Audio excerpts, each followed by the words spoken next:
दिली धड़कन। ध्वनि तरंगों के ताल पर आपने ट्यून किया है विविध भारती का नागपुर केंद्र FM 100.6 मेगाहर्ट्ज पर। आइए सुनते हैं मराठी में मुख्य समाचार। आकाशवाणी नागपूर समृद्ध शनिवारी आपल्याला ठळक बातम्या देत आहे। नागपूर शहरात भाजपचे शहराध्यक्ष दयाशंकर तिवारी यांच्या नेतृत्वात आज सायंकाळी 6 विधानसभा मतदार क्षेत्रातून तिरंगा यात्रा काढण्यात येत आहे। 700 फुटांचा भव्य तिरंगा हे या यात्रेचं प्रमुख आकर्षण आहे। त्यासोबतच विशेष नृत्य पथक तसंच शीख समाजाच्या पारंपरिक युद्ध कलेचे थरारक प्रात्यक्षिक सादर करण्यात येत आहे। माजी सैनिक आणि NCC कॅडेट्स या यात्रेत सहभागी झाले आहेत।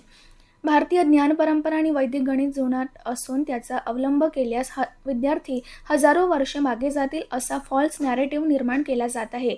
मात्र वैदिक गणिताचा वेग, अचूकता आणि परिणामकारकता या प्रचाराला सडेतोड उत्तर देणारी आहे, असं प्रतिपादन संत गाडगेबाबा अमरावती विद्यापीठाचे कुलगुरू डॉ. मिलिंद बारहाते यांनी केलं।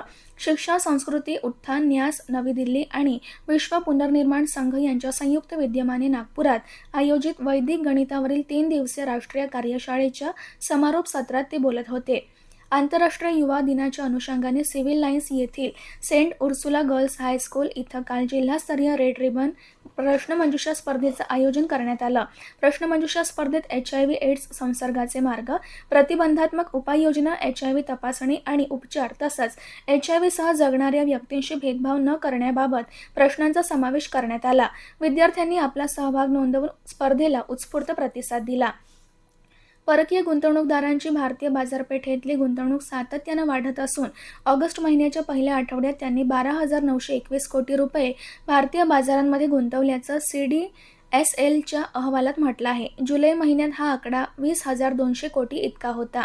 जम्मू काश्मीरमध्ये पुढले काही दिवस हवामानाची स्थिती प्रतिकूल राहण्याची शक्यता लक्षात घेता पहलगाम आणि बालताल या दोन्ही मार्गांवर सुरू असलेली अमरनाथ यात्रा स्थगित करण्यात आली आहे।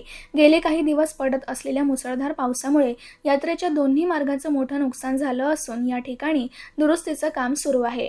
देशाच्या विविध भागात मोसमी पाऊस सक्रिय असून अनेक ठिकाणी पूरस्थिती आहे। आसाममध्ये पुराचा फटका 12 जिल्ह्यांना बसला असून अजूनही जनजीवनावर त्याचा परिणाम जाणवत आहे। याबरोबरच ठळक बातमीपत्र संपलं। यापुढे ठळक बातमीपत्र रात्री 8:42 प्रसारित होईल। नमस्कार।